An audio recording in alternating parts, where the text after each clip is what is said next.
আমি ছোট একটি গল্পের মধ্যে আমার কথাগুলো শুরু করব।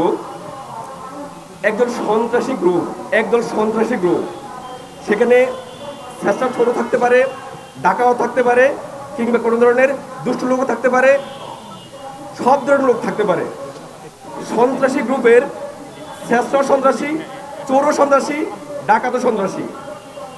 আপনারা জানেন যে বিগত 17 বছরের একজন সন্ত্রাসদের লিডার ছিল, মাফিয়াদের লিডার ছিল। আর সেই লিডারের নাম কি বলুন তো? সেই লিডারের নাম কি?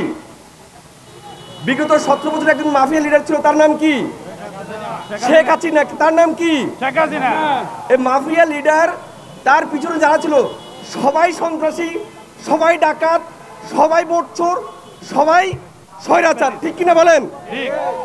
তাই আমি বলবো যে আমাদের ছোট ভাইয়েরা আন্দোলন করে বর্তমান নেতা হয়েছে। মনে রাখতে হবে এই আন্দোলনে অনেকগুলো স্টেক হোল্ডার ছিল, তার মধ্যে আমি একজন। আমার মতো লক্ষ লক্ষ স্টেক হোল্ডার ছিল, অনেক সংগঠন ছিল, অনেক দল ছিল।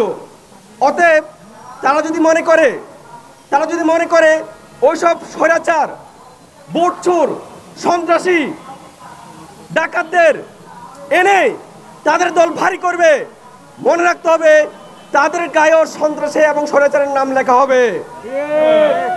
আমি একটা কথা বলতে চাই, এখনো রক্তের দাগ শুকায়নি। এখনো 2000 লাশ আমরা দেখেছি, 50,000 উপর আহত হয়েছে। এখনো আমার ভাইরা হাসপাতালে কাতরাচ্ছে, কারো হাত নেই, কারো পা নেই, কারো চোখ নেই, অঙ্গানী হয়ে তারা জীবন কাটছে। আর আমার ছোট ভাইয়েরা দল গঠন করার জন্য মাফিয়া দোসর, রয়ের দোসর, আমি দোসর, ইন্ডিয়া দোসর, দালালদেরকে নিয়ে দল বড় করবে। আমরা এটা হতে দিব না। দিব কি বলেন? আমরা হতে দিব না। আমি দুটি কথা বলে শেষ করব। প্রিয় সাংবাদিক বিন্দু, বিগত স্বৈরাচার শেখ হাসিনা আমলেই যে সকল কাউন্সিলররা নির্বাচিত হয়েছিল, তারা শেখ হাসিনার সাথে, মাফিয়ার সাথে হাত মিলিয়ে কাউন্সিলর হয়েছিল। অতএব আমরা দেখেছি বিএনপি, জামাত সহ অনেক দল এসে তাদেরকে ক্ষমা করেছে, কিন্তু বাংলার জনগণ, এদেশের জনগণ ক্ষমা করেনি। কি? অতএব তাদের বিচার হওয়ার পরে, উপযুক্ত শাস্তি হওয়ার পরে চিন্তা করব তারা কি কাউন্সিলর থাকতে পারবে, ভোট করতে পারবে। এর আগে একটি শব্দ হবে না। যারা তাদেরকে পুনর্বাসন করবে তাদের বিরুদ্ধে প্রয়োজনে আরেকটি বিপ্লবের ডাক দিবে ইনশাআল্লাহ। ধন্যবাদ সবাইকে। আসসালামু আলাইকুম। সাথী ও বন্ধুরা, বিগত জুলাই আগস্ট সংগ্রামের মধ্য দিয়ে আমাদের দেশের বুকে যে 15-16 বছর এক জগদ্দল পাথর স্বৈরাচারী ফ্যাসিস্ট সরকার ক্ষমতায় বসেছিল, তাদেরকে আমরা দেশ থেকে বিতাড়িত করতে সক্ষম হয়েছি। এবং তাদের সহযোগী শক্তি যারা, বিশ্বের ইতিহাসে বিরল দৃষ্টান্ত, 350 জন এমপি বাংলাদেশ থেকে চলে গেছে।